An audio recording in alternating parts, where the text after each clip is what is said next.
The inverted pyramid, I mentioned that a little bit earlier. This is the foundation of web writing. Of course, I do feel like I should take a moment and point out that a lot of these guidelines are relating back, particularly now as I'm going to go into writing style and inverted pyramid, are for news writing. Feature writing is a little different. That you should not exactly use all of these. A lot of the same things will relate. The 20% will relate. The bold print, the scanning, all of those things relate back.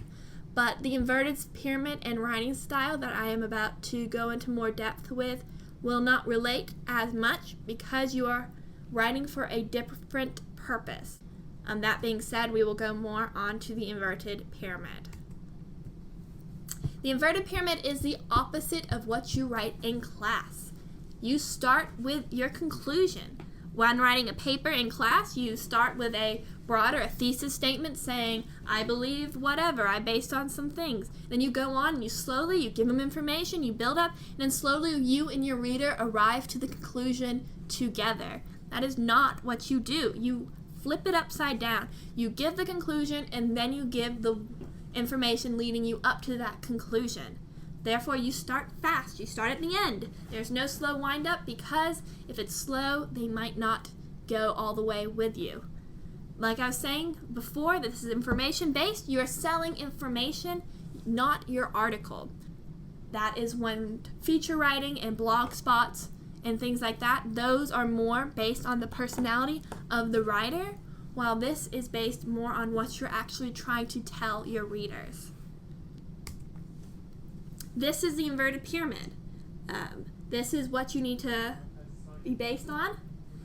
You start out with the information you must have to know what happened. So that could be basically starting out with a bit of a summary of the entire as a whole and the basic information, the basic facts, the basic proofs that led you to come to that conclusion, and that's it. Basically, they should be able to read that entire thing and then know what you're trying to say. Then, of course, you go to additional information that's important to understand. You may not fully get what I'm trying to say without this information, but it's not completely essential. You get the basic gist from what I told you in the first.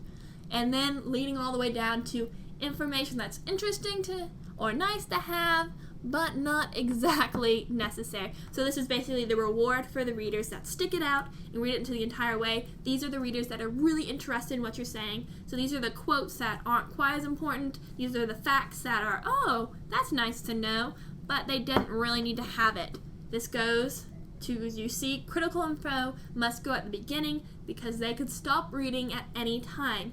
You have no assurance they will read to the end, so that's why you don't want to put your ending, your most important stuff at the end. You don't want to be like, this is all based on this finding as your last sentence. You want to put that as your first sentence because that's what they really need to know. You don't want them to be confused as they're reading all the way through and just scanning because they're going to read the beginning and then just read bits and pieces of the rest.